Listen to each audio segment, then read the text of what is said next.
Assalamualaikum warahmatullahi wabarakatuh. Selamat berjumpa lagi di channel Jas Merah. Dalam kesempatan kali ini, saya akan menjelaskan tentang Sultan Agung penakluk Surabaya dan Madura. Bahwa Sultan Agung Hanyokrokusumo merupakan Raja Kerajaan Mataram Islam. Dan nama aslinya adalah Raden Mas Jatmika atau terkenal pula dengan sebutan Raden Mas Rangsang. Bahwa Sultan Agung dikenal sebagai salah satu raja yang berhasil membawa Kerajaan Mataram Islam mencapai puncak kejayaannya, yakni pada tahun 1627 Masehi. Dan tepatnya setelah 14 tahun Sultan Agung memimpin Kerajaan Mataram Islam. Pada masa pemerintahan Sultan Agung, daerah pesisir seperti Surabaya dan Madura berhasil ditaklukkan. Dan pada tahun 1613 sampai 1645 Masehi, wilayah kekuasaan Mataram Islam meliputi Jawa Tengah, Jawa Timur, dan sebagian Jawa Barat. Bahwa kehadiran Sultan Agung sebagai penguasa tertinggi membawa Kerajaan Mataram Islam kepada beradaban kebudayaan, yakni pada tingkat yang lebih tinggi. Dan Sultan Agung berbagai keahlian baik dalam bidang militer, politik, ekonomi, sosial, dan budaya, dan dijadikan sebagai peradaban Kerajaan Mataram pada tingkat yang lebih baik atau lebih tinggi. Dan di samping dalam bidang politik dan militer, Sultan Agung juga mencurahkan perhatiannya pada bidang ekonomi serta kebudayaan.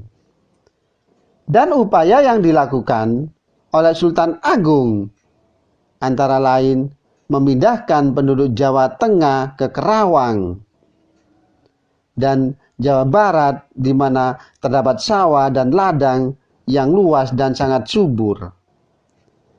Di samping itu, Sultan Agung juga meneruskan pendahulunya untuk meletakkan dasar perkembangan Mataram Islam dengan memberikan pengajaran dan pendidikan kepada rakyat Mataram Islam, sehingga pada masa pemerintahnya menempatkan ulama dengan kedudukan yang terhormat, yakni sebagai pejabat anggota Dewan Parampara atau penasehat tinggi kerajaan.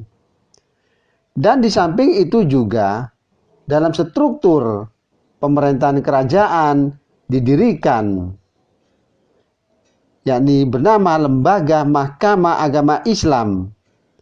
Dan gelar raja-raja di Mataram meliputi Raja Pandita, artinya di samping sebagai penguasa, raja juga sebagai kepala pemerintahan dan kepala agama Islam. Dan selain itu, Sultan Agung juga berusaha menyelesaikan unsur-unsur kebudayaan yang berada di Indonesia asli. Dengan Hindu dan Islam misalnya, ada grebek disesuaikan dengan hari raya Idul Fitri dan kelahiran Nabi Muhammad SAW. Dan saat ini yang dikenal sebagai grebek, yakni puasa dan grebek Maulud. Dan Sultan Agung juga mengenalkan penanggalan tahun Saka dan kitab filsafat Sastra Gending. Adapun keberhasilan Sultan Agung dalam bidang kebudayaan, yaitu dapat mengubah perhitungan peredaran matahari ke perhitungan peredaran bulan, sehingga dianggap telah menuliskan tinta emas pada masa pemerintahan. Dan berkat usaha yang dilakukan oleh Sultan Agung dalam memajukan agama dan kebudayaan Islam, dan beliau memperoleh gelar yakni susuhunan atau sunan yang selama ini diberikan kepada para wali. Dan di lingkungan Keraton Mataram Islam, Sultan Agung menetapkan pemakaian bahasa Bagongan yang harus dipakai oleh para bangsawan dan pejabat demi untuk menghilangkan kesenjangan satu sama lainnya. Dan kebijakan ini diharapkan dapat terciptanya rasa persatuan di antara penghuni istana. Dan menjelang tahun 1645 Masehi, Sultan Agung merasa ajalnya sudah dekat. Dan beliau membangun astana yang bernama Astana Imogiri sebagai pusat pemakaman keluarga raja-raja kerajaan Mataram Islam mulai dari dirinya. Dan Sultan Agung juga menuliskan serat sastra Gending sebagai tuntunan hidup terah kerajaan Mataram. Dan sesuai dengan wasiatnya, Sultan Agung yang meninggal dunia pada tahun 1645 Masehi dan digantikan oleh putranya yang bernama Raden Mas Sayyidin sebagai Raja Mataram berikutnya. Demikianlah kisah tentang Sultan Agung, Raja Penakluk Surabaya dan Madura.